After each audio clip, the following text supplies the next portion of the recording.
nós vamos meditar hoje no Salmo 73, Salmo de Asaf. Os convido a abrir as Escrituras no Salmo 73.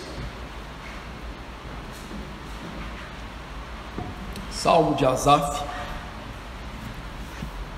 Salmo 73.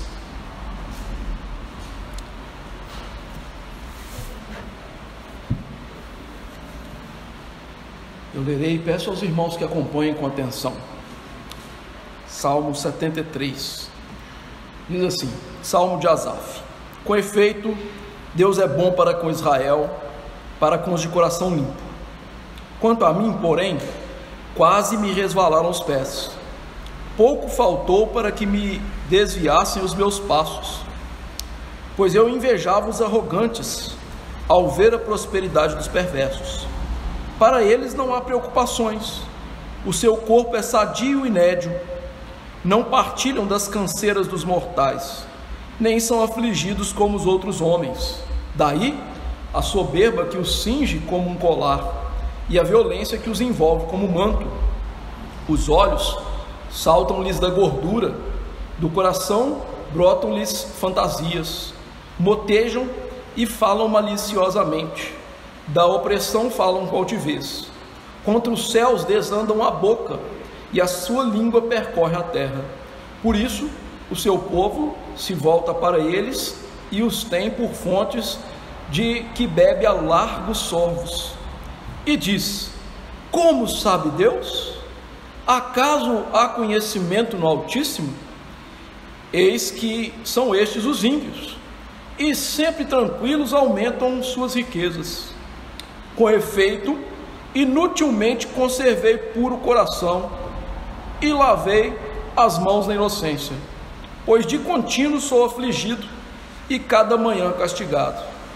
Se eu pensar em falar tais palavras, já aí teria traído a geração dos teus filhos.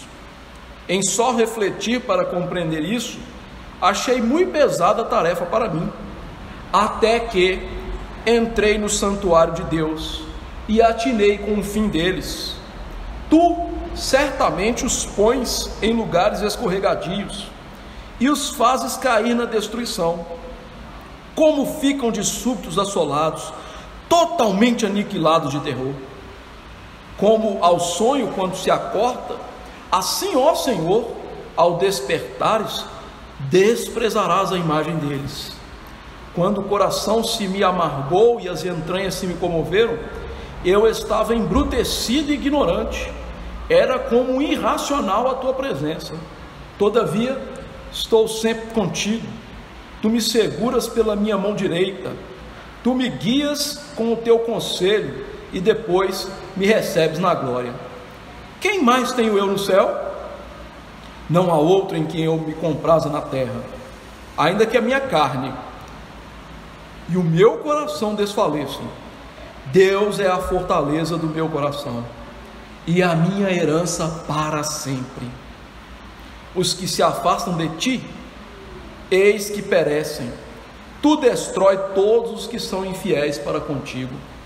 Quanto a mim, bom é estar junto a Deus.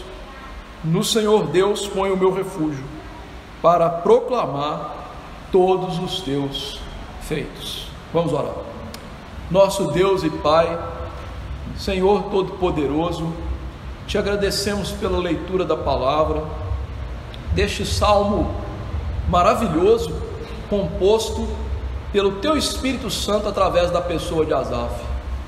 Certamente palavras inspiradas do Senhor, úteis para que homens e mulheres do Senhor possam ser fiéis em praticar toda boa obra. Peço-te que, sendo assim, o Senhor nos abençoe, para que ouçamos a palavra com corações deleitosos e abertos para a correção, para a edificação, para, ó Deus, o crescimento na justiça do Senhor. Peço-lhe, ó Deus, que o Senhor afaste de nós o cansaço, a distração.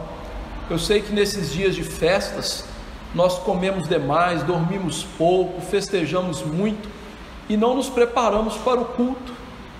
Às vezes chegamos aqui cansados, já estamos fartos de tanto comer, de tanto festejar, e deixamos passar a oportunidade de ouvir a palavra, de atentar para as lições espirituais, lições tão profundas e pertinentes para os nossos dias. Por isso quero implorar que o Teu Espírito Santo atue em cada um de nós nesse momento, para que eu pregue com a unção do Teu Espírito, fale com sabedoria que vem do Senhor, e os Teus servos para que ouçam com ouvidos atentos e não moucos, não cerrados para a Tua palavra, para que todos nós aprendamos a importante lição espiritual que Asaf aprendeu e lhe fez tão bem para a vida de fé daquele homem. Nos ajude, e que acima de todas estas coisas Teu nome seja exaltado pela pregação e por ouvir a pregação da Tua palavra. É no nome de Jesus que oramos. Amém.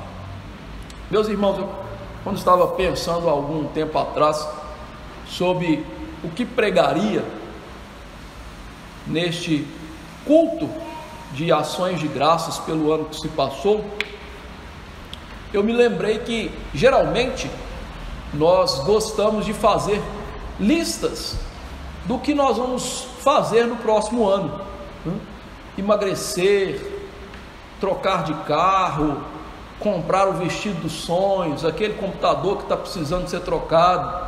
Nós costumamos fazer listas assim, e nós vemos que alguns desses planos são às vezes auspiciosos demais, grandes demais, e nos bate aquele sentimento, de inveja dos ímpios, porque para eles a vida parece muito fácil, é só entrar no site lá preferido, pedir a televisão dos sonhos, o carro dos sonhos, entrar na academia mais chique, entrar ali para o médico mais capacitado em relação a dietas e tudo mais. Parece que a vida deles é muito melhor e muito mais fácil que a nossa, e a gente às vezes começa a pensar no nosso sofrimento e ter falsas percepções nesse sofrimento, e aí geralmente nos vem a murmuração, começamos a reclamar de Deus, reclamar do que somos, do que temos, do que fazemos, e chegamos àquela conclusão que Deus não é bom para nós, que ser ímpio de fato é melhor. Essas dificuldades que eu aqui citei, elas aparecem em cada crente e em cada era, e esse salmo está na Bíblia justamente para nos ajudar com isso, porque eu fico imaginando Asaf, ao escrever esse salmo, que é uma grande confissão do pecado dele, o quão vergonhoso, quanta vergonha ele não deveria estar sentindo por tudo aquilo.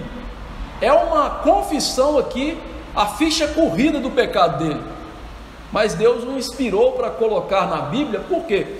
Porque o pecado daquele homem é geralmente o nosso pecado, de olhar para os ímpios, de invejá-los, de achar que a vida deles é boa, mas não é. Então, o que esse Salmo 73 vai nos ensinar?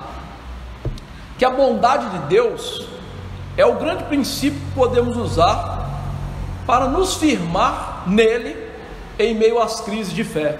Ou seja, a bondade de Deus é um princípio que a Bíblia nos dá, que nós usamos, podemos usar para nos firmar só em Deus, no meio das crises, no meio das lutas, no meio dos sofrimentos. Então vamos ver esse princípio sendo aqui pincelado por Asaf, palmilhado aqui nesse salmo. O nosso primeiro ponto vai do verso 1 a 12, que é da fé para as cinzas. Nós vamos ver a espiral descendente que Asaf passou por essa crise de fé. Ele invejava os ímpios. Diz o Salmo 73, verso 1: com efeito Deus é bom para Israel. É interessante que o salmista começa pela conclusão. Isso não é muito comum em se fazer, não é mesmo? Quando a gente vai ver um filme ou ler um livro, a gente não lê as primeiras páginas ou vê primeiro o final do filme, não é assim? A gente vai lá no comecinho, tem gente que é ansioso, quer adiantar e chegar logo no final, ok, mas a gente não começa pelo final, a gente começa lá no começo. Mas o salmista não, Como ele poderia ser mal interpretado, ele começa o salmo pela conclusão. Qual foi a conclusão que ele chegou na crise de fé que ele teve, nos problemas que ele enfrentou na vida? Deus é bom para o seu povo. É interessante que as Escrituras descrevem Deus como aquele que é puro no seu ser, diante do qual não há maldade alguma. O servo do Senhor, Tiago, que era irmão de Cristo, disse que Deus era luz, que Deus não havia nele maldade alguma e que toda boa dádiva vem do nosso Deus. Então nós vamos aprender pelas Escrituras que Deus é bom, faz parte da natureza santa dele a bondade inerente e nenhum tipo de maldade ali existente nele. É isso que Jesus certa vez ensinou ao jovem rico que queria ser chamado de bom por Jesus, e ele disse: bom é um só, que é Deus. Desde que o homem pecou, o homem caiu em pecado, nenhum ser humano é bom, nenhum ser humano tem bondade inerente. A bondade que surge no crente a partir disso, depois e só no crente, é fruto do Espírito, faceta do amor de Deus que nos é dado. Mas Deus não, Deus tem bondade inerente. E pela bondade de Deus, Deus sustenta a sua criação. A criação inanimada, a criação animada, com os animais, sejam eles quais forem. Deus sustenta também os ímpios, mandando-lhes sol, chuva, dando a eles vida, fazendo com que a vida deles tenha o seu percurso. Ou seja, Deus é bom. Não podemos nunca acusar Deus de maldade. No entanto, o salmista percebeu que na bondade de Deus há um aspecto especial da bondade de Deus. Deus é bom especialmente para com o seu povo. O seu povo prova do cuidado, do carinho especial de Deus. Deus supre e olha para o seu povo com uma atenção maior, com mais detença. Deus faz isso porque Ele entrou numa aliança com o seu povo. Ele se relaciona com o seu povo através de um pacto firmado no nosso Senhor e Salvador Jesus Cristo. E assim, a bondade de Deus flui para o seu povo de uma maneira peculiar, de uma maneira especial, porque Deus escolheu esse povo, trouxe esse povo para si, salvou esse povo, e esse povo então, como particular propriedade de Deus, recebe todo o carinho de Deus, toda a bênção de Deus que é necessária para a sua vida. A gente poderia comparar isso de maneira muito simples. Imagine que você tenha filhos pequenos e você chama crianças, para brincar com o seu filho. Você olha ali as crianças e tal, mas o seu filho, você está sempre com um olhão lá, corujando o menino. Ou seja, ele é sangue do seu sangue, ele saiu de você, ele é da sua carne. Então há para ele um carinho especial, ainda que você vai ter carinho e cuidado com os amiguinhos dele. Assim é Deus para com o povo dele, ou seja, ele tem um cuidado todo especial. Mas isso, meus irmãos, não pode ser levado com uma ideia equivocada, que por Deus ser bom para nós, Ele vai nos eximir de sofrimentos. Nós vamos ver isso no Salmo, mas isso faz com que o nosso sofrimento tenha um bom propósito na nossa vida. Ou seja, é como disciplinar uma criança. Isso gera nela um sofrimento, mas o sofrimento que gera nela é bom para ela, porque vai livrá-la do pecado, livrá-la de um mau comportamento, livrá-la talvez de um futuro que seja desastroso. E por isso o salmista já coloca esse grande princípio: Deus é bom para conosco. Mas quem é esse povo? Ele diz aí: aqueles que têm um coração puro. Como eu disse, o ser humano, o pecador, não tem bondade inerente, mas Deus dá um novo coração para pessoas, para que elas façam parte do seu povo. Há em nossos dias uma falsa doutrina que diz que todas as pessoas são filhos de Deus. Isso é extremamente equivocado. Quando nós lemos o Evangelho de João, no capítulo 1, João disse que os filhos de Deus são aqueles que creem em Jesus e, portanto, são adotados por Deus para serem parte do seu povo. Não, os filhos de Deus são só aqueles que têm um coração puro, como a gente vê também em João capítulo 3. Nicodemos achou que era parte do povo de Deus e Jesus mostrou a ele: é preciso nascer de novo. Então o povo de Deus a qual o salmista está descrevendo aqui são aqueles que tinham um coração que nasceu mal, mas um coração que foi purificado por Deus, um coração que agora brota neles fé, brota da fé boas ações, boas obras, porque o coração nas Escrituras, meus irmãos, não é esse órgão tetracavitário que a gente possui no lado esquerdo para o centro do nosso peito. Não, o coração na Bíblia é na verdade a fonte dos nossos desejos, pensamentos, é como se fosse descrito como o nosso centro de comando, é o mainframe da máquina, dali brota todo o nosso ser, é como se fosse a nossa alma. Então esses de coração puro são aqueles que Deus deu a eles esse novo coração, esse mainframe da máquina agora, que age diferente dos ímpios, um coração que não se entrega ao pecado, um coração que não tolera viver na maldade, o coração então que foi dado pela pureza do sangue de Cristo. Ou seja, o povo de Deus, que Deus é especialmente bom, são aqueles que creem em Jesus, são aqueles que foram redimidos por Jesus e receberam de Jesus um novo coração para receberem especialmente a bondade de Deus. Então, Asaf é um destes. No entanto, o que acontece com ele? No verso 2 diz: quanto a mim, porém, quase me resvalaram os pés.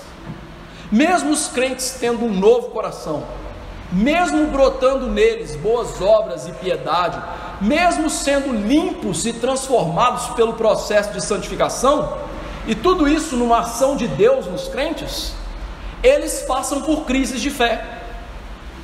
Crentes têm dúvidas nos seus corações, eles não são perfeitos como Jesus, que nunca duvidou em nada e nunca teve um problema com a sua fé.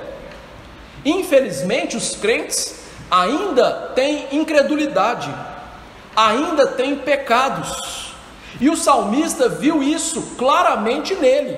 Ele disse aí que os seus pés quase resvalaram. Essa figura de linguagem ela é muito usada nos salmos, porque para andar em Israel, meus irmãos, não era fácil. Algumas regiões de Israel, elas eram escarpadas, e resvalar o pé significa esborrachar, cair. Aquele tipo de coisa que era comum na vida deles era usada para esse tipo de atitude espiritual que às vezes nós caímos, nós esbarramos num pecado e somos derrubados por esse pecado. E o salmista está mostrando o quê? Quase que meu amigo, dei com os burros na água.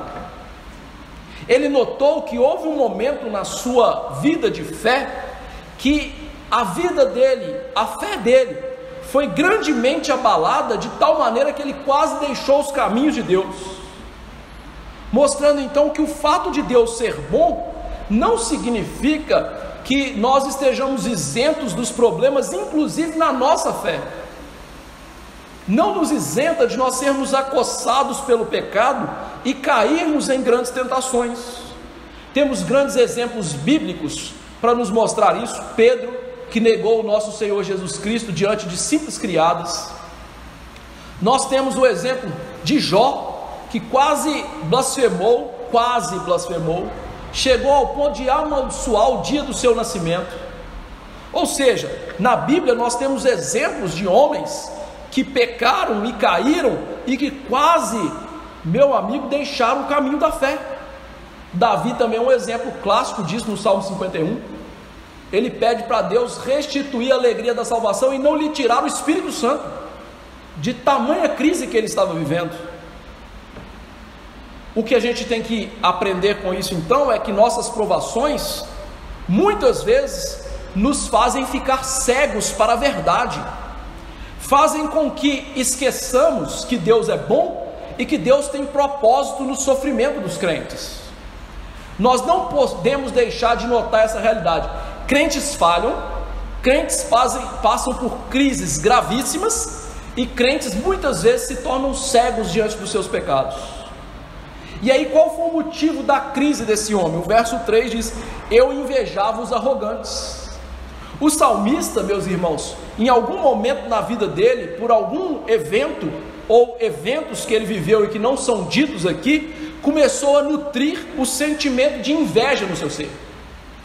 É interessante que nós não sabemos muito bem o que é inveja. Nós somos às vezes muito místicos em relação à inveja. Às vezes a gente pensa assim, né? O fulano está me invejando, é por isso que eu caí da moto. O fulano está me invejando, é por isso que meu carro estragou. O fulano está me invejando, é por isso que as coisas dão errado na minha vida. Não, gente, inveja, segundo as escrituras, é um sentimento que brota da cobiça. E a cobiça, que é a quebra do 10º mandamento, que nos ensina a contentar nas coisas que Deus nos deu, quando nós nos pegamos descontentes, o sentimento natural da cobiça leva à inveja. Então, digamos assim, a cobiça é fruto do descontentamento e a inveja é fruto desse descontentamento com cobiça. Ou seja, inveja é a gente começar a cobiçar aquilo que nós não temos de outras pessoas. Isso não necessariamente fará mal a elas. Fará mal a elas se nós agirmos, mas o fato de eu invejar alguém não leva ao mal. Imagine, quantos milhões de pessoas não invejam o Messi e o Cristiano Ronaldo? E eles continuam ano a ano ganhando dinheiro, não é mesmo? Ano a ano progredindo, não é? Então, isso é misticismo, isso é bobagem, isso é burrice. Inveja não leva a esses males, a não ser que alguém queira roubar o Cristiano Ronaldo e o mate, né? Aí sim, a inveja se materializa em maldade. Mas inveja, ela faz mal, na verdade, é para a pessoa que a tem. E o salmista começou então a passar mal no sentido espiritual. Por quê? Porque ele invejava, ele cobiçava. Quem? Os arrogantes. É interessante que a palavra arrogante aqui tem a ver com orgulho. Pessoas que nutriam orgulho na sua vida, que se gabavam do seu status, das suas posses.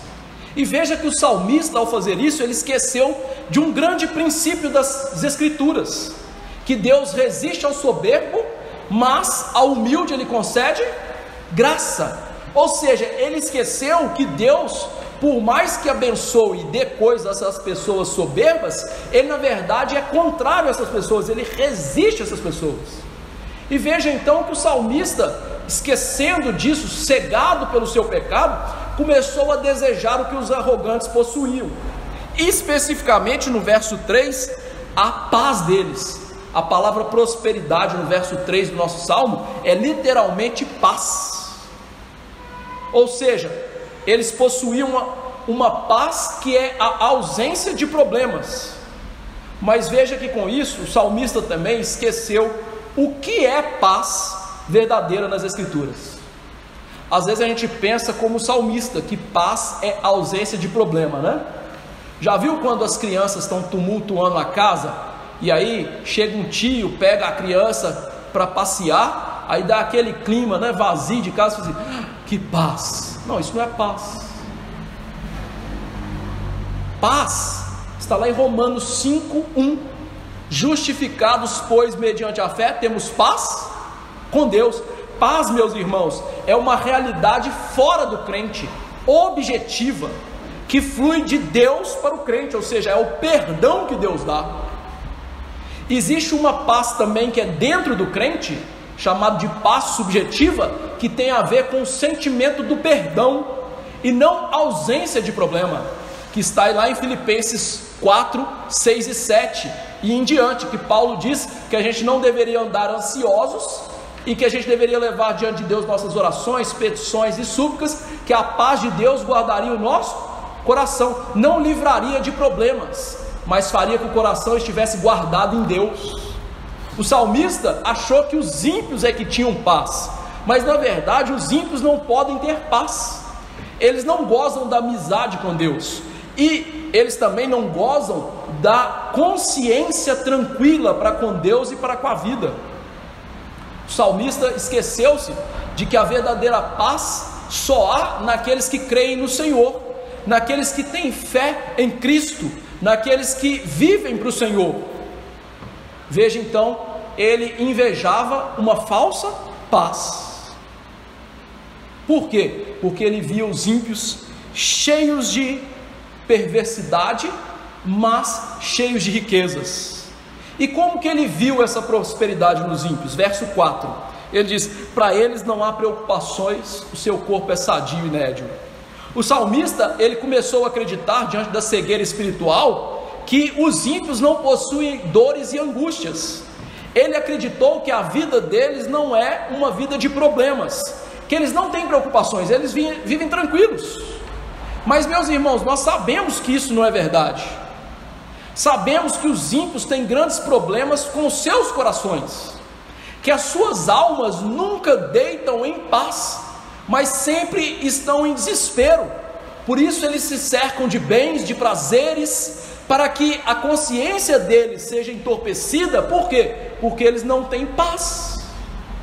Só que o salmista estava acreditando que os ímpios, por viverem nas suas festas, na sua vida regalada, que a vida deles não tinha preocupação. Ora, lê do engano. Os ímpios se preocupam, tanto que você vê milionários que compram seus carros multimilionários, fazendo o quê? Instalando proteção antibala. Por quê? Porque eles se preocupam. Se ele não se preocupasse, ele andaria sem isso. Se cercando de seguranças, muros altíssimos. Só falta colocar jacaré e onça para proteger a casa. Por quê? Porque se preocupam. Viu o que dá cair na esparrela do pecado? Nós nos tornamos cegos. O salmista ainda começou a acreditar que os ímpios têm corpo sadio e nédio. A palavra nédio aqui quer dizer gordo, mas não no sentido da pessoa ser obesa, tem a ver com prosperidade no corpo. Ele achou que os ímpios não eram afetados pelas doenças corriqueiras da vida, que eles não partilhavam dos problemas corporais que a gente tem, né? A gente vai envelhecendo, né? A dor no quadril surge, né? A coluna começa a falhar, o joelho começa a cambalear, né? A gente perde força, entra no processo de sarcopenia no corpo, né? O corpo vai perdendo músculos. Ele não, os ímpios são sempre prósperos no seu corpo. Claro que não. Todos os seres humanos são afetados no corpo. É um corpo de pecados, um corpo de misérias. Isso não é privilégio seu, isso é para todos. E ele então acreditou que eles não participavam das canseiras dos mortais. Verso 5, ele acreditou que eles não eram afligidos como os outros homens. Então veja, o homem de Deus acreditou que ricos, ímpios, não participam dos sofrimentos comuns da vida. Agora, meus irmãos, pare para pensar um pouquinho sobre a realidade. Saia do pecado do salmista. Você já viu gente ímpia e rica morrendo de câncer? Muitos. Você já viu ímpios que não podem dormir direito porque tem muitos recursos ou poucos recursos? Muitos. Quantos ímpios se tornam multimilionários e perdem seu dinheiro? Quantos ímpios perdem seus filhos? E nós poderíamos citar inúmeras situações calamitosas que os ímpios passam, como todos os outros seres humanos. E o pior é o sofrimento da alma, que não tem descanso aqui e jamais o terá na eternidade. Mas ainda que eles não entendam isso, né? E ainda que o salmista não entendesse isso, isso transparecia na vida dos ímpios. O verso 6 diz que eles faziam da soberba um colar, um adorno. Ou seja, eles pensavam que, sendo ricos e terem prosperidade, eles eram melhores e livres das mazelas como os outros. Por isso, a soberba deles, de acreditar que eles tinham esse bem, de que eles mereciam essas coisas, eles usavam como se fosse um colar, um adorno para a vida deles. Os orgulhosos, eles são tão nécios que eles adornam a sua vida com orgulho. Recentemente aí, né, a gente teve uma festa ímpia chamada de Farofa da Jecai, que eu não sei nem quem que é, eu só vi a notícia, que as pessoas vão para lá como se fosse um grande bacanal, né? Ah, beijei 40 numa noite, bebi 50 cervejas até cair. Ou seja, é orgulho do que é ruim. Mas esse é um mundo de ímpios, de se orgulhar do pecado, contar vantagem no pecado. Ou seja, o adorno verdadeiro do ímpio é contar vantagem no que é ruim. E eles expõem essa jactância deles como se fosse algo maravilhoso, como se fosse um valentão que bateu em todo mundo, né? Ou seja, a violência envolve como um manto. Sabe aqueles valentões lá no colégio que falam assim, nunca perdi uma briga? Assim são os ímpios. Por isso, ele diz que os olhos saltam da gordura. Literalmente, os olhos saltam da abundância. O salmista usa a figura da gordura aqui, gente. Por quê? Porque a gordura representava a fartura e o que era bom. Eu sei que tem gente que vai no churrasco e não come gordura, né? Azar o seu, porque a gordura era tão boa que Deus reservava a gordura do sacrifício para ele. Ora, se Deus julga a gordura como a melhor parte, quem é você para julgar o contrário? Mas tudo bem, né? Talvez você seja mais sábio do que Deus. Ele separava a gordura para ele. Então o olho saltar da gordura tem a ver com o quê?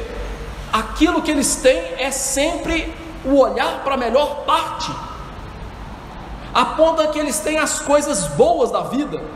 Significa que o salmista estava pensando o quê? Olha, os ímpios, eles estão sempre focando nas coisas da vida que são passageiras e acham que as coisas boas da vida são as passageiras, riquezas, coisas que perecem, prazeres da carne.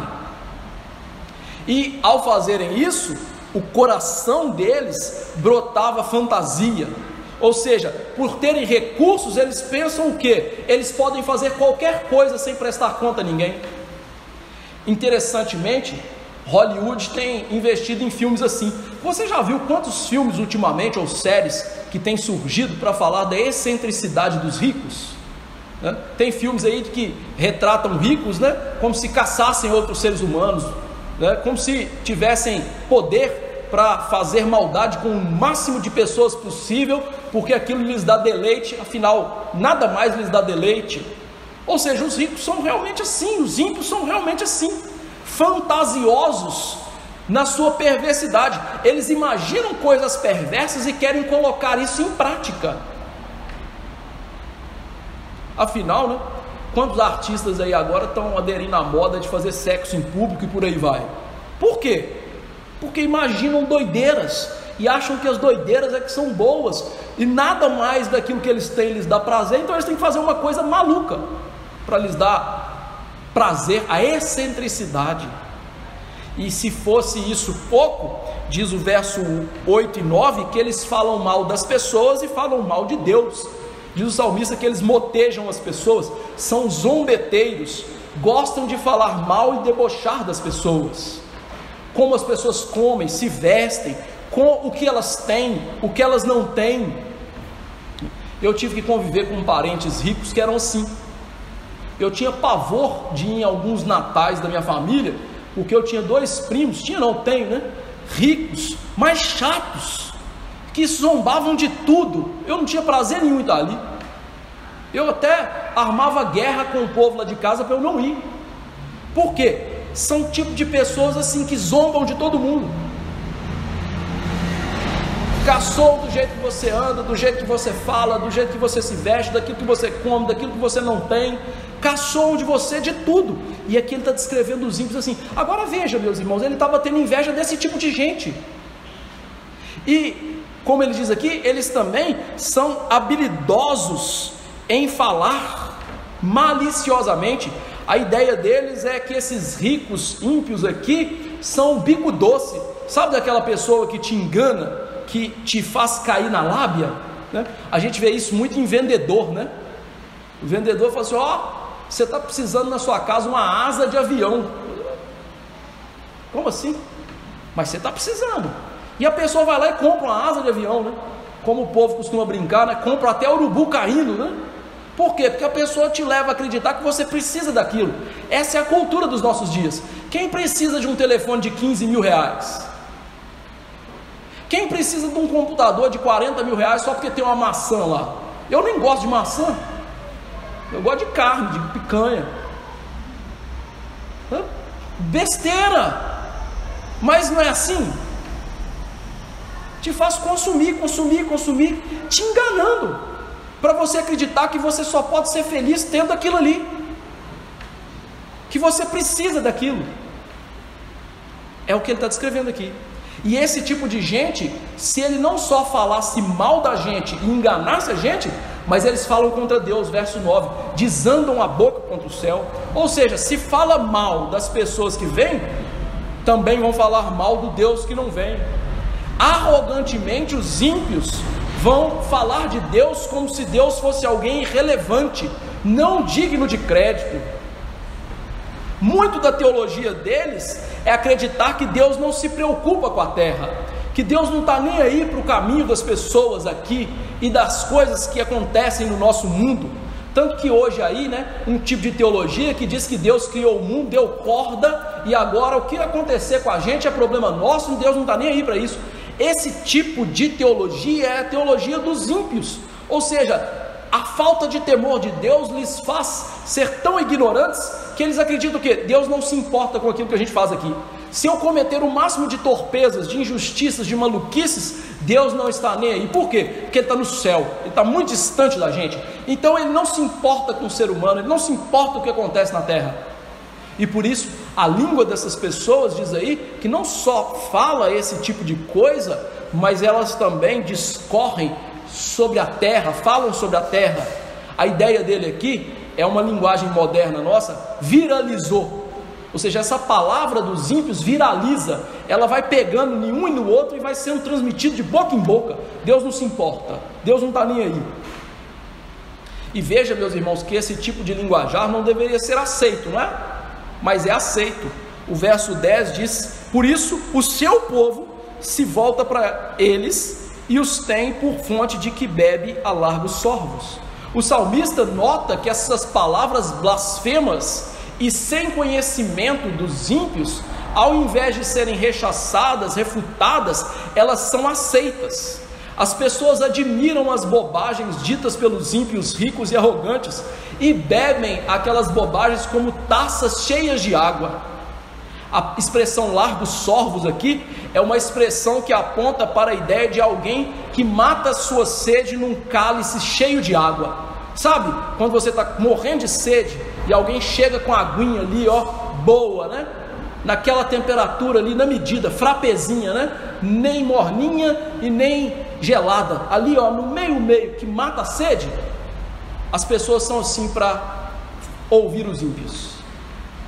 O que o salmista está nos descrevendo aqui então é o culto ao sucesso, ou seja, nós temos que ouvir as pessoas que são bem sucedidas, mesmo que o que elas falem sejam blasfêmias, sejam coisas arrogantes em relação a Deus e sejam coisas idiotas, nós acatamos e cultuamos. Por isso que o YouTube hoje está cheio de cursos para você aprender a ficar rico e para você aprender a ser youtuber. Quer coisa mais idiota do que isso? Mas as pessoas assistem, compram e querem fazer isso, não é assim? Ou seja, fazemos das falas dessas pessoas coisas de sucesso. Como ser um porteiro de sucesso? Aí a pessoa fica lendo. Como ser um médico descolado? Aí vai lá, cheio de bobagem. E aí, isso parece conhecimento. Então, diante disso, Deus sabe o que? Verso 11: Deus não sabe nada. Eles acusam Deus de não saber nada. Eles estão atacando aqui o atributo que nós chamamos de onisciência divina. Onisciência divina é o atributo em que Deus conhece todas as coisas ao mesmo tempo.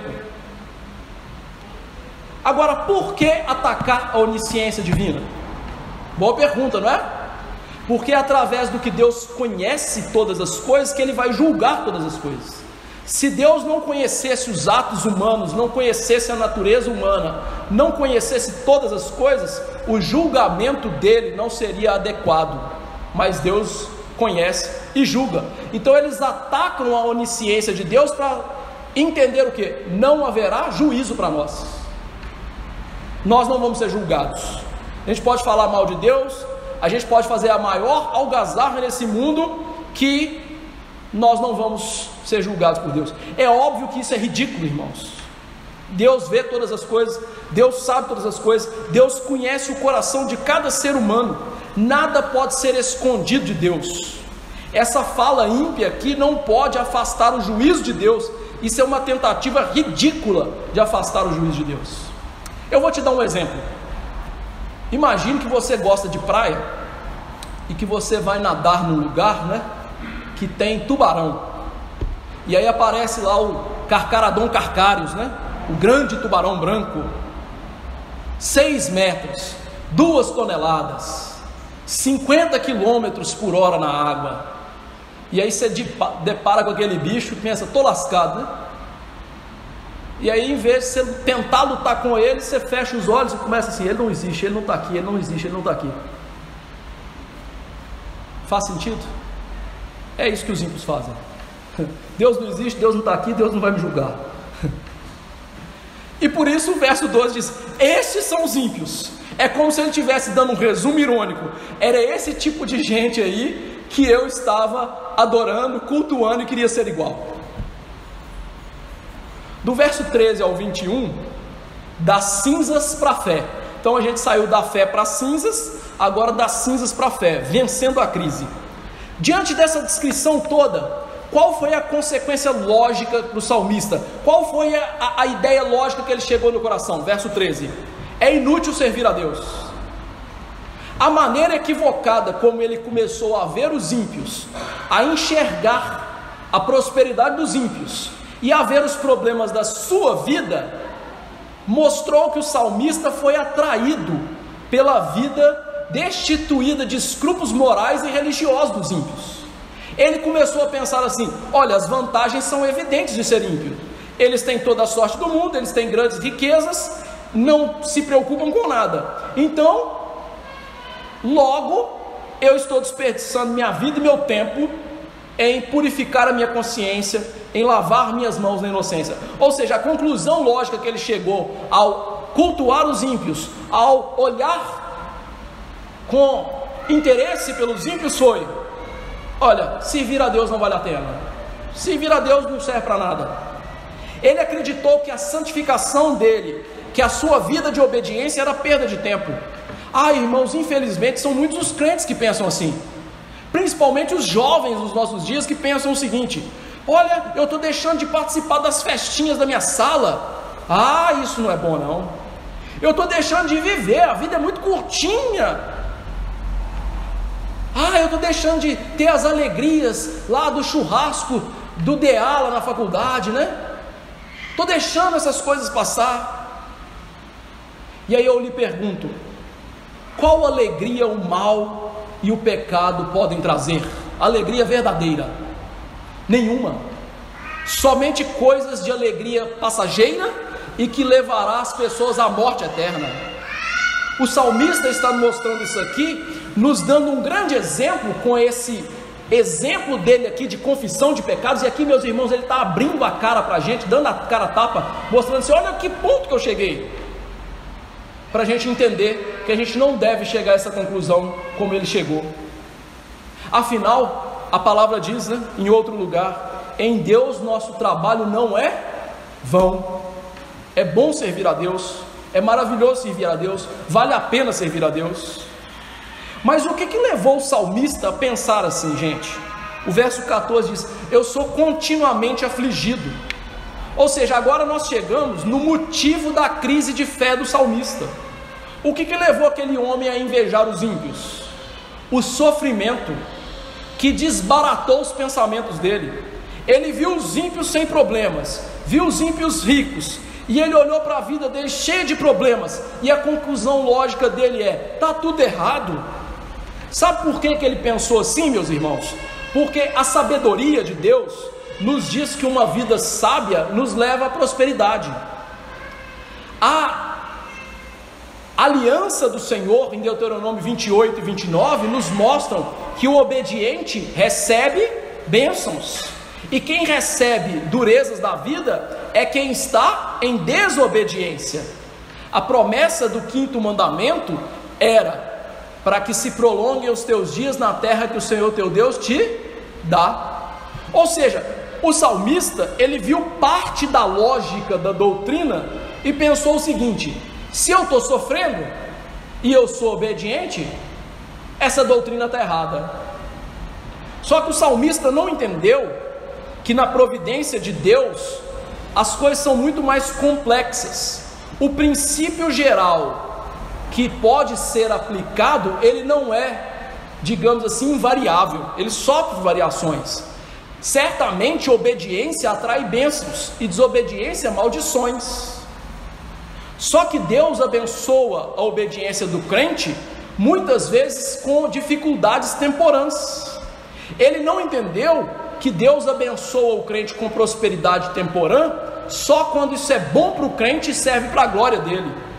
E aí, ele não conhecia uma figura que é o paradigma para a gente entender a exceção à regra de que bênçãos trazem obediência, ou obediência trazem bênçãos, desculpe.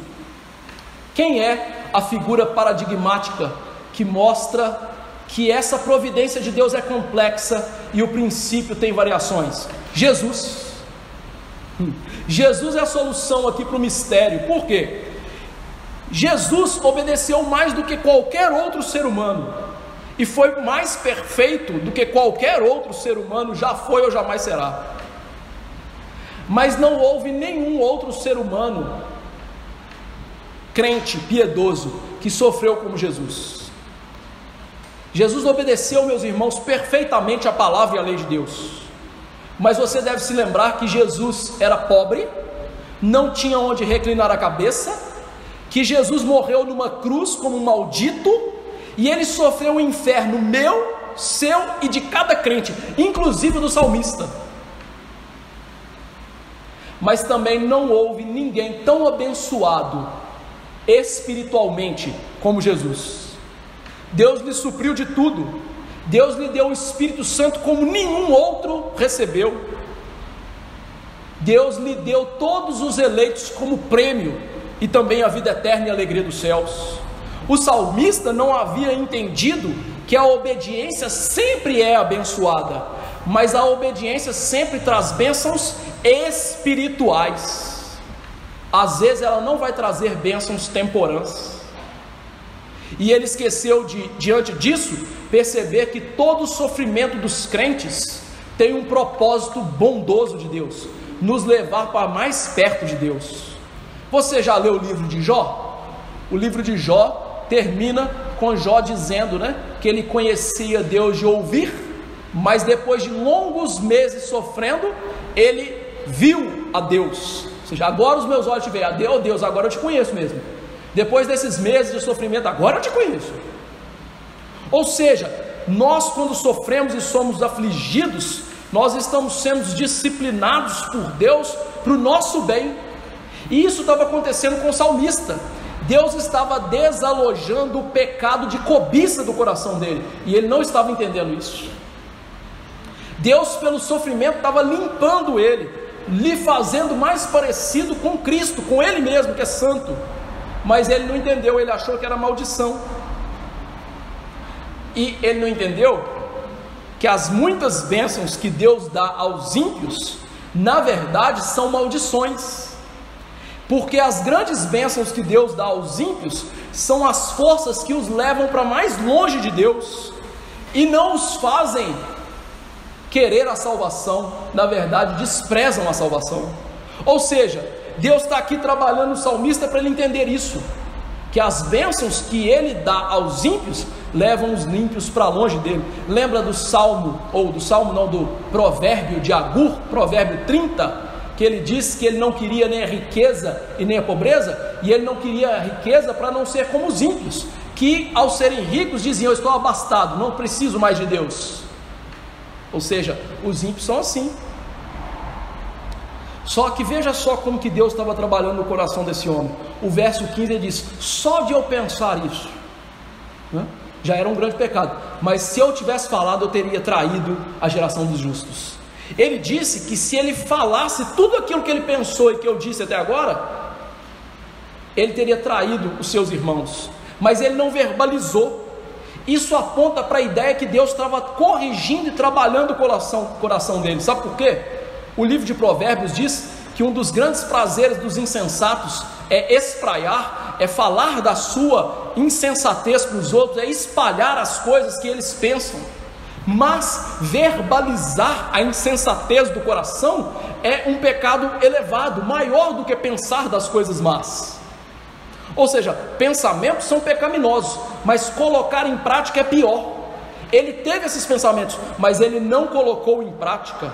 E Deus estava usando a comunhão dos santos, no verso 15, dos irmãos dele que o circundam, para tapar o pecado dentro do coração dele, abafar o pecado no coração, para que ficasse ali e não fosse elevado, para que não fosse extraído do coração dele em atitudes. Ou seja, Deus usou os sacerdotes, porque esse homem é um sacerdote, e o culto para impedir o pecado de crescer na vida dele. E aí veja só a importância do culto, da pregação e dos nossos irmãos em Cristo. Eles são esses elementos, o culto, a pregação, os irmãos em Cristo, ótimos elementos para nos impedir de o pecado avançar e crescer na nossa vida. Por isso, a Bíblia trata com tanta profundidade e com tanta veemência e importância o ministério de uns aos outros na igreja.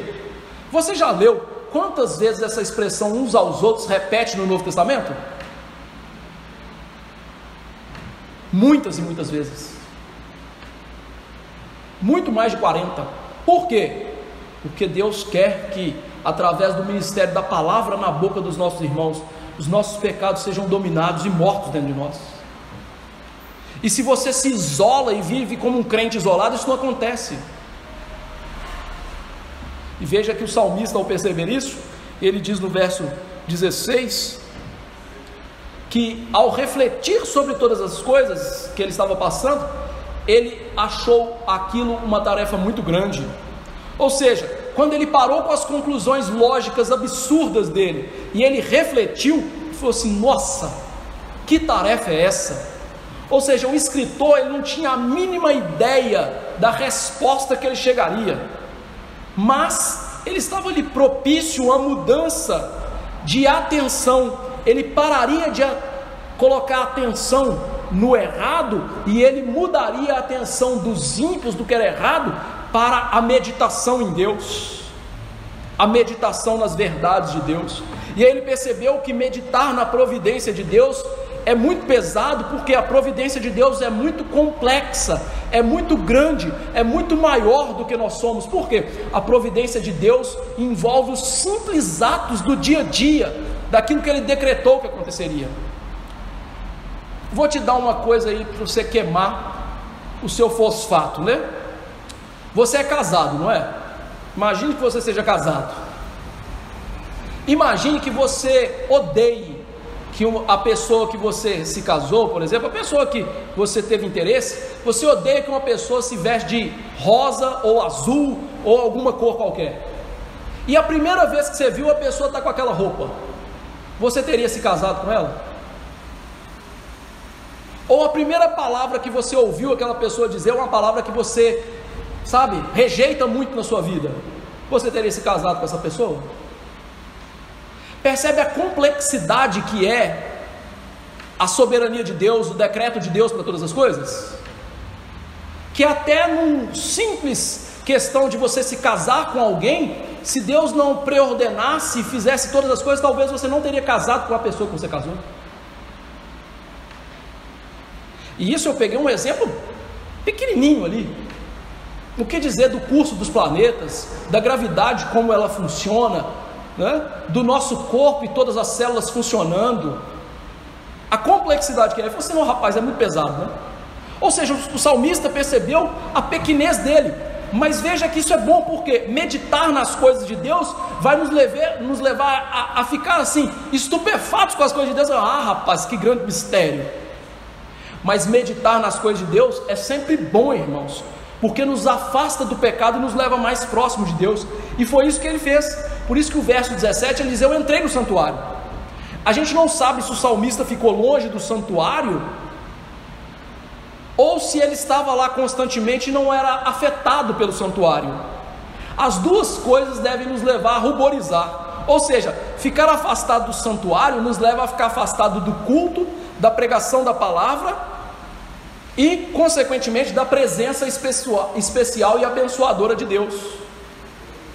Meus irmãos, eu não estou circunscrevendo Deus à igreja e ao culto e à pregação, não estou fazendo isso, mas é óbvio e notório que a presença especial e abençoadora de Deus está na igreja, no culto, na comunhão dos santos. É só você se lembrar do Salmo 133, que onde que Deus ordena a bênção e a vida para sempre? É na igreja, na comunhão dos santos. Então achar que você pode servir a Deus em casa e é a mesma coisa que você serviu a Deus na igreja, você só pode estar louco, não está lendo Bíblia. Então a gente não sabe se o salmista, a partir do que ele estava vivendo, ele ficou longe do culto, ou se pior, ele estava participando do culto, e cada vez que ele participava do culto, ele não sentia nada em participar do culto. As duas possibilidades aqui são horríveis. O fato dele não participar, que a gente não sabe, ou o fato dele de participar e não sentir nada, de tamanha frieza e insensibilidade na fé. As duas coisas são horrorosas. Mas até que um dia Deus o tocou pela sua graça, e quando ele entrou no santuário, ele atinou com o fim dos ímpios. A pergunta é, por que quando ele entrou no santuário, ele percebeu o fim dos ímpios? Três coisas aqui. Em primeiro lugar, o santuário mostrava a santidade de Deus. Quando ele entrou no templo, ele percebeu que o templo era construído de tal maneira que a santidade de Deus fosse exaltada. A arca da aliança estava no santuário, no Santo dos Santos. Ali ninguém podia entrar, e havia um véu naquele Santo dos Santos. Quem podia entrar ali era o sumo sacerdote, uma vez por ano, no dia da expiação, depois de ter feito sacrifício por si, e ele ainda entrava amarrado com um guizinho, porque se ele tivesse entrado tendo feito o sacrifício errado, ele caía morto lá dentro e tinha que puxar ele, ninguém podia entrar. Sabe o que isso indicava? Deus é santo, Deus pune o pecado, Deus é contrário a qualquer tipo de impureza nas nossas vidas e pecado na nossa vida. Isso é a primeira coisa que ele entendeu. A segunda coisa que ele entendeu no santuário é que, para ficar livre dessa punição que advém da santidade de Deus, o que deveria ser feito? Sacrifícios. Ele entendeu que pecado merece punição. O salário do pecado é carro novo? Não, morte. Romanos 6, 23. Não é isso? E para ficar livre dessa punição, o que deveria ser feito? Um remédio ser aplicado. Que no tempo do salmista, o remédio, né, era o sangue dos sacrifícios, que ali, de maneira antecipatória, apresentavam um verdadeiro sacrifício do sangue de Jesus, que purificaria os crentes do pecado. E por isso a terceira coisa que ele aprendeu no santuário é: o santuário aponta para um mediador. Ou seja, o santuário e todo o culto e tudo que se era pregado no santuário nutria a fé daquelas pessoas num Salvador que viria, que nós o chamamos de Jesus Cristo, nosso Salvador. Então, quando ele entrou no santuário e viu santidade, sacrifício para ficar livre da ira de Deus, e o mediador que nos livra da ira de Deus e que faria esse sacrifício, ele entendeu o quê? Os ímpios não fazem isso.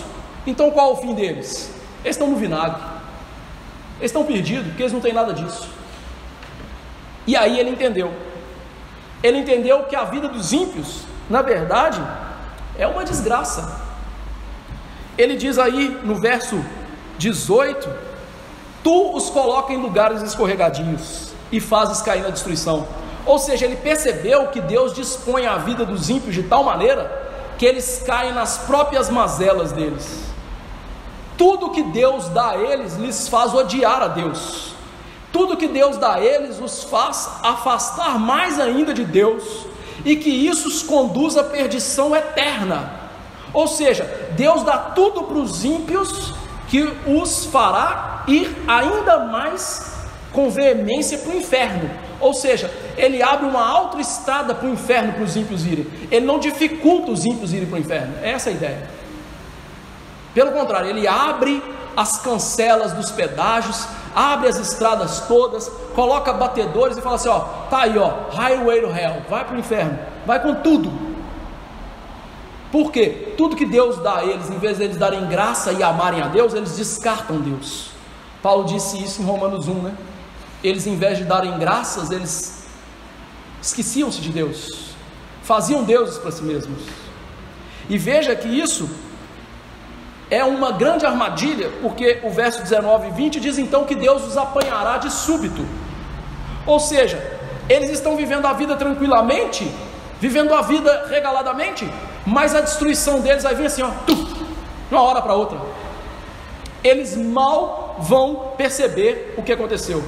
E aí eu quero citar para vocês exemplos bíblicos disso. Sodoma e Gomorra. Na noite anterior da destruição de Sodoma e Gomorra, que os anjos foram lá salvar Ló, e um daqueles anjos era o anjo da aliança, né? Os homens daquela cidade quiseram abusar dos anjos, sodomizá-los. E no dia seguinte o que aconteceu com eles? Morreram todos, a cidade inteira. Os ímpios no dia do dilúvio, né? Casavam, davam casamento, vivendo na festinha. O que aconteceu? Todos afogados. E os egípcios? Zoando o povo de Deus, mangando o povo de Deus, até que Deus lançou as 10 pragas. E o que aconteceu com eles? É isso aí mesmo. Ou seja, os ímpios não percebem que a longanimidade de Deus e a bondade de Deus para com eles é uma grande armadilha para que eles caminhem para a destruição sem perceber. E aí isso acontece rápido, de uma hora para outra, na morte deles ou na volta de Jesus. O que aconteceu com o salmista diante desse pensamento? O coração me amargou e as entranhas comoveram, e eu percebi que eu estava embrutecido como irracional. Ou seja, as entranhas dele se comoveram. O salmista foi abalado diante desses pensamentos de que os ímpios estão caminhando para a perdição, e ele invejava os ímpios.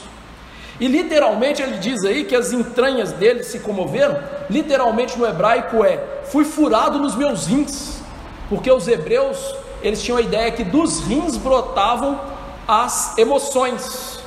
É aquele ditado mineiro, né? A alegria vem do bucho. Essa era a ideia deles.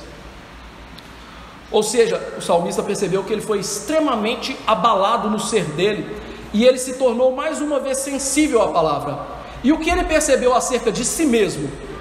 Ele percebeu que o problema não era Deus e nem a providência de Deus. O problema estava no coração dele. O que tinha acontecido com o coração dele? Ele se tornou como um bruto irracional. Ele está dizendo literalmente: eu me tornei como um animal que não pensa. Ele entendeu que o pecado faz com que nós, crentes, muitas vezes nos tornemos cegos e nécios como os animais. Os animais, meus irmãos, só se importam com a comida, a bebida, a segurança deles de cada dia. Eles só se importam com aqui e agora. Eles não têm consciência de vida eterna, eles não têm consciência de existência, eles são irracionais. O salmista percebeu então que quando o nosso pecado nos cega e nos leva à rebeldia, nós nos tornamos como animais. E veja que um dos grandes trunfos dos seres humanos é que eles são imagem e semelhança de Deus, seres racionais. Os animais não. O que faz do ser humano, entre aspas, tão sublime, é que a imagem e semelhança de Deus lhe dá racionalidade, mas o pecado tira a nossa racionalidade, nos faz irracionais. E o que ele nos ensina por final? Verso 23 a 28, eu vou ser mais breve aqui, porque todo o resto agora é como se fosse um resumo. O que ele percebeu diante disso? 23, tu estavas sempre comigo, eu estava sempre com o Senhor. O salmista percebeu que Deus esteve sempre presente na vida dele, mesmo naquela crise, que Deus estava segurando ele para não cair na apostasia e desistir da fé.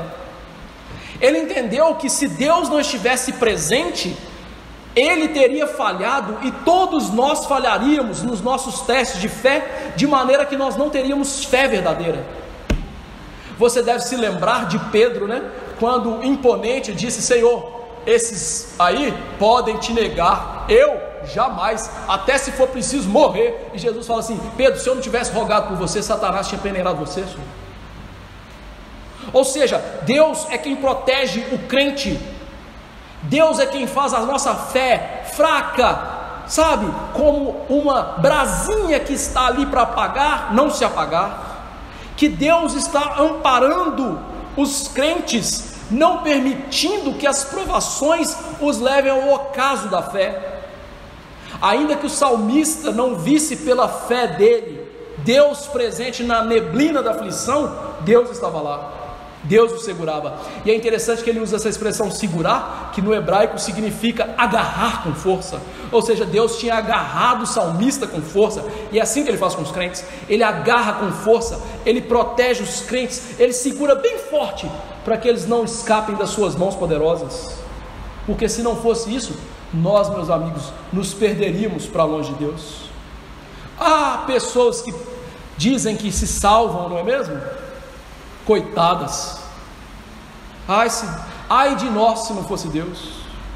E que Deus nisso tudo estava guiando com o conselho dele, verso 24. Ou seja, o que Deus estava fazendo é usando as provações e as lutas para que ele entendesse mais dele. Ou seja, lutas e provações nos fazem entender melhor quem é Deus. O critério não é o sofrimento, o critério é a glória de Deus se manifestando a nós, e o critério é Deus, então, meus irmãos, nos transformando pelo sofrimento. E isso faz com que nós recebamos graça e depois sejamos recebidos na glória. Lembra lá do Salmo 84? Deus dá graça e glória.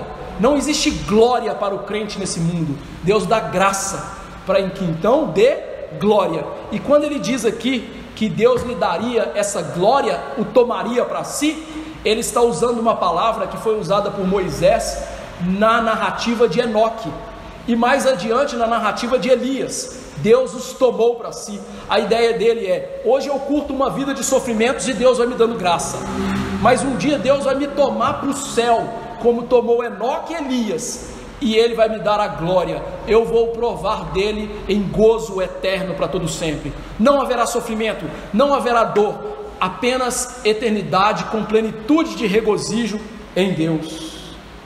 E diante disso, o que Deus era para ele e para o crente? Ele diz: quem tenho eu no céu? Quem eu me comprazo na terra? Ele percebeu então que na terra e no céu o maior tesouro que nós temos é Deus, que ninguém a não ser Deus, nada a não ser Deus pode nos satisfazer. E aqui o salmista entendeu que a fé dele não está baseada e condicionada em coisas materiais. Ou seja, não é o que Deus me dá que me dá alegria, é eu ter Deus e ter alegria em Deus nas coisas que Ele me dá. Se você não tem isso, você jamais vai ter alegria perene e contentamento, porque nós sempre queremos correr atrás de coisas que não temos, e quando nós alcançamos aquele alvo primeiro, o segundo ainda está para ser alcançado, e o terceiro, e quando nós vamos alcançando esses alvos, a gente vai ver que nunca foi preenchido o vazio, porque o vazio só é preenchido por Deus, quando nós aprendemos a nos alegrar em Deus. E aí as coisas que Deus nos deu nos levam a alegrar no Deus que nos deu essas coisas. A alegria é em Deus. Quem eu tenho na terra que eu me compraza? Quem que é a minha alegria? Quem que é meu prazer? Deus. Não são as coisas. Viu a mudança de pensamento dele? Ele invejava os ímpios por causa das coisas. Agora ele entendeu que a verdadeira alegria não está nas coisas, mas está nos Deus de todas as coisas. E por isso ele chega à conclusão: o problema não era sofrimento, ainda que minha carne e meu coração desfaleçam, Deus é a fortaleza do meu coração, minha herança para sempre. Ou seja, ele agora lida com o sofrimento da maneira correta. Ainda que Deus no meu sofrimento possa me consumir na minha carne, no meu corpo, em tudo que eu sou. Lembra lá do corpo dos ímpios, sadio e nédio? Sim. Pouco importa, pouco importa. Deus é minha fortaleza, não é a minha saúde, né? O pessoal, né? Feliz ano novo, saúde. Que saúde? Deseja para mim, meu filho, mais de Deus. Saúde não vale nada. Tem muita gente saudável indo para o inferno. Deixa de ser bobo. Ou seja, o que a gente precisa mesmo é Deus.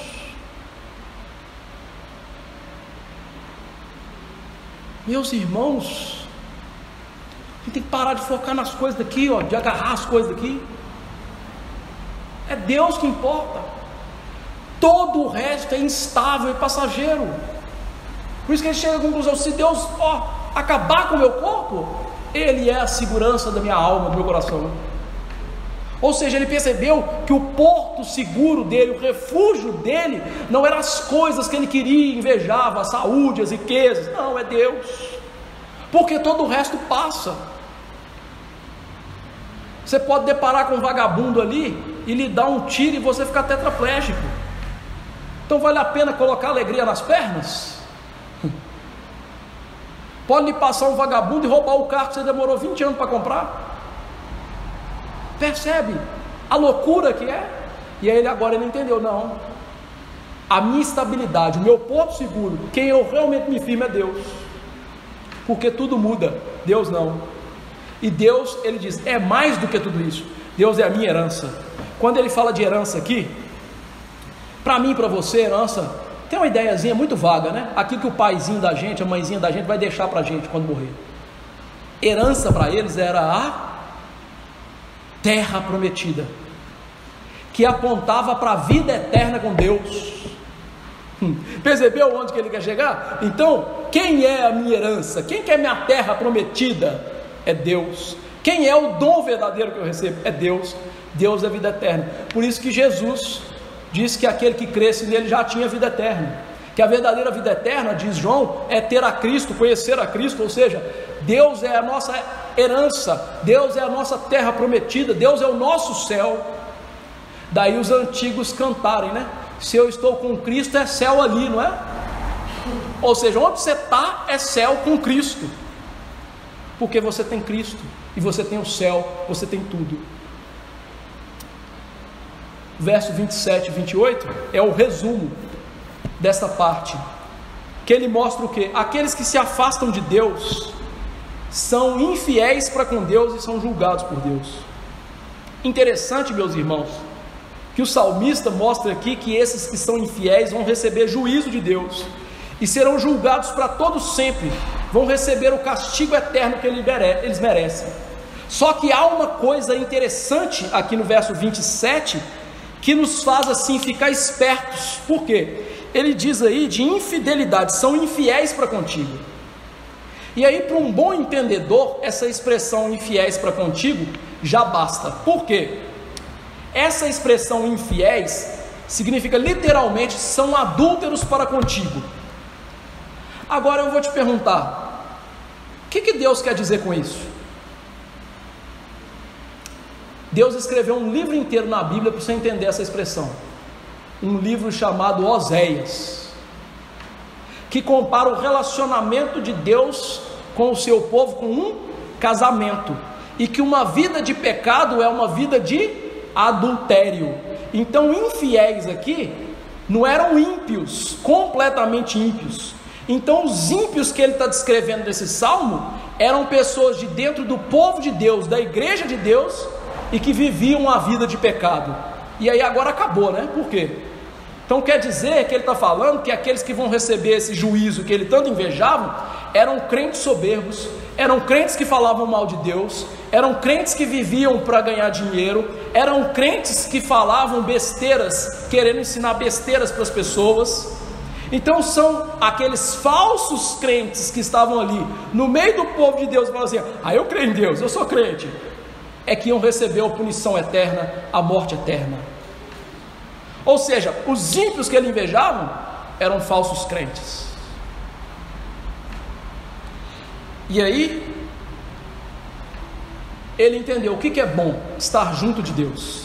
E mais uma vez aqui, meus irmãos, ele evoca Enoque e Elias. Essa expressão estar junto de Deus é uma ideia reflexiva que foi usada na narrativa de Enoque e de Elias. Ou seja, a gente fala assim, né? Enoque andava com Deus, não é? Não é isso que está escrito na Bíblia? Só que o hebraico é reflexivo. Enoque andava com Deus porque Deus andava com Enoque. Ou seja, Enoque só andou com Deus porque Deus veio até ele e começou a andar com ele. É o que Jesus disse: eu vos amei primeiro, eu vim em vocês. Não são vocês que vêm a mim, sou eu que vou até vocês e trago vocês para mim. É essa a ideia. Então ele percebeu o quê? Bom é ter Deus aqui comigo, ó. Bom é Deus estar comigo e eu estar com Deus. Bom é desfrutar dessa companhia maravilhosa de Deus. Bom é buscar a Deus e Deus se deixar ser achado por Ele, para mim. E Deus então, nessa profunda dinâmica, estrutura de relacionamento, Ele se mostra para nós, Ele deixa ser visto, nós o vemos com a fé, contemplamos, amamos, e Ele se deixa mais ser visto, e nós contemplamos mais, amamos mais. Ou seja, o bom é isso. E o que Ele faria? Proclamar os feitos de Deus. Lembra que Ele disse: eu não tive coragem de falar, eu quis falar, mas não falei. Agora o que Ele fala? Ele fala dos feitos de Deus. Os pensamentos dele agora estão em Deus, e ele fala do que Deus fez. E o que ele está falando que Deus fez aí? Todo esse salmo. Ele tirou ele da crise de fé e lhe deu sanidade espiritual. Esse é o feito de Deus que Ele quer que nós vejamos. Deus o livrou da apostasia, de quase cair e não ter fé. Eu sei, gente, crente não perde a salvação, e é por isso que Deus fez isso. Porque se não fizesse, não teria esperança para nós. Como viver esse texto? Primeira coisa, o verso 1 diz: Deus é sempre bom para o seu povo, né? Não duvide disso. Não deixe o seu sofrimento te cegar. Não deixe as provas que você passa cegarem vocês. Deus continua sendo bom. Ah, pastor, mas as coisas estão difíceis. Deus é bom, meu filho. Você merece o inferno, podia ser pior. Deus é bom. Não deixe de acreditar nessa verdade. Firme-se nela. É ela que vai te ajudar no momento das lutas aí. Deus é bom. Estou sofrendo. Isso é bondade de Deus me disciplinando e matando o pecado. Deus é bom. Então, medite na bondade de Deus todos os dias. Você acorda, né? Abre os olhinhos. Ó, Deus é bom, eu acordei. Você puxa o ar, enche o pulmão. Ó, Deus é bom, Ele me deu ar. Sentou na mesa para comer. Sentou na mesa não, né, pastor? Sentou à mesa, né? Para comer, Deus é bom. Você tem comida na sua casa. Tem uma casa sobre sua cabeça. E Paulo disse: temos que comer e o que vestir, estejamos contentes. Deus é bom. Segunda aplicação: o fim dos ímpios é o inferno. E aí eu quero dizer para vocês que todos nós nascemos ímpios. O que nos fez hoje não ser mais ímpios?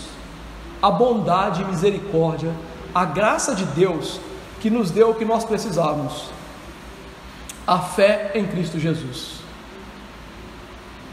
Nós precisamos de Jesus para que o nosso fim não seja como o dos ímpios, um inferno longe da bondade de Deus para todo sempre. Os ímpios hoje, meus irmãos, recebem da bondade de Deus esses bens, essas coisas boas da vida, mas o inferno é angústia, terror para todo sempre. É a ausência completa da bondade de Deus. Tem gente que acha que o inferno é a ausência de Deus. Não, o inferno é a presença de Deus do santuário, o Deus irado contra o pecado. Se Deus é onipresente, até no inferno Ele está, só que lá Ele está com a sua ira santa para todo sempre. Então agradeça por Jesus Cristo. Terceira coisa: Deus é santo e não deixará pecados sem punição, a não ser que nós escapemos da punição por Jesus Cristo. Dinheiro, vida fácil, fama, poder, famílias, bens, prazer, não nos fazem escapar da ira de Deus. Não podem comprar um lugarzinho no céu. Tem gente aí tão rica que compra uma ilha, né? mas todo o dinheiro deles não dá para comprar nem um micron lá no céu, nem um fio de cabelo no céu. Só entra no céu com a maior riqueza de todas: Cristo Jesus, Senhor da glória. Por isso, busque Cristo todos os dias. Aquele que invoca o nome do Senhor de verdade vai ser salvo. Invoque-o, confesse-o e deixe o seu pecado. É isso que você mais precisa.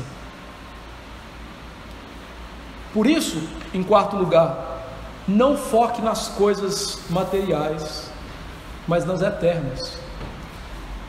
Eu comecei esse sermão na introdução dizendo, os nossos planos de ano novo são emagrecer, trocar de carro, comprar um computador, mudar de emprego.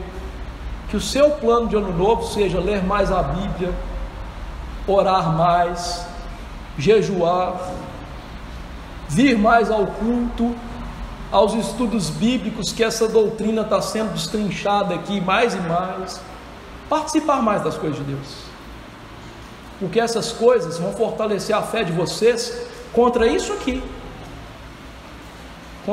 que nós vimos aqui. A fé robusta, meu amigo, não vem de qualquer jeito. Você já viu aqueles marombeiros de academia? Já viu? Aqueles caras marombeiros, eles ficam dentro de casa jogando videogame e comendo Doritos. Não, eles ficam o dia inteiro na academia, não é? A fé, meu amigo, não cresce se você ficar o dia inteiro assistindo televisão, mexendo no Facebook, WhatsApp e Instagram, não. Fé só vai crescer com coisa espiritual: leitura, oração, jejum, mais de Jesus através da palavra. Não tem fé robusta sem essas coisas. Quinta e última aplicação: tenha planos melhores para a sua vida, planos espirituais. Por que não colocar metas espirituais? Elenque um pecado que você tem muita dificuldade com ele. Por que você não coloca lá assim, quero vencer esse pecado esse ano? É um plano melhor, não é? Nós estamos aqui estudando o livro do Homem de Verdade, o Richard Phillips. Ele diz: eu tenho vergonha do homem que eu era 10 anos atrás. Meu amigo, eu tenho vergonha do homem que eu era 2 anos atrás, quando eu cheguei aqui. E eu tenho vergonha do homem que eu sou hoje. Os nossos planos têm que ser assim: vencer o pecado, matar o pecado. Por quê? Cegueira espiritual é horrível. Um cego sabe que é cego. Um homem que é cego espiritual não sabe que é cego espiritual. Foi isso que aconteceu com Asaf. Mas há esperança, não é? E a sua esperança está aonde? Na comunhão dos santos, no culto, na igreja, ouvir mais a palavra. Pastor, mas eu escuto Augusto Nicodemos em casa. Você podia estar escutando Jesus em casa, através da exposição dele de um DVD de lá para cá. Não é a mesma coisa que você estar na igreja, no culto, ouvindo a palavra. Então, faça-se presente, para que quando você adentre ao santuário, você atine para o fim dos ímpios e para o fim dos crentes. Hoje nós recebemos graça, e um dia nós vamos receber glória. O Deus da graça e da glória. Vamos nos colocar de pé e orar. Senhor Deus Todo-Poderoso, te louvo, ó Deus, e agradeço por essa palavra que principalmente é boa para mim. Eu já tive esse pecado de invejar os ímpios e a prosperidade de alguns, mas hoje, ó Deus, eu te agradeço porque o Senhor tem tirado isso do meu coração. E se eu sou pecador assim, e Asaf o era, nós todos somos. Isso eu quero lhe implorar, que aquilo que o Senhor fez no coração de Asaf, faça no meu e dos meus irmãos. Que o Senhor nos livre das nossas cegueiras, em cada área, porque nós podemos enxergar em certas áreas e não enxergar em outras. Assim como uma pessoa pode enxergar bem de perto, mas não de longe, nós podemos ter áreas que enxergamos e outras que somos completamente cegos. Por isso, de maneira cabal, holística, completa, abra os nossos olhos espirituais para enxergarmos, e nós veremos, ó Deus, o quão pecadores somos e o quanto precisamos de Jesus, o Salvador, e que ao fazer isso, nós corramos para Ele. Nós, ó Deus, nos alegremos com Ele e tenhamos nele a nossa fonte completa de gozo, de sabedoria, e vejamos que Ele é suficiente para todas as coisas. A Tua palavra, o Teu Cristo, a Tua graça é suficiente para todas as coisas, para que vivamos para a Tua glória também. Ah, Deus, que nós sejamos transformados como salmista, para que o Senhor ande conosco e nós andemos com o Senhor, para que o Senhor se alegre em nós e nos alegremos em Ti, para que recebamos graça aqui hoje, para enfim receber glória no futuro.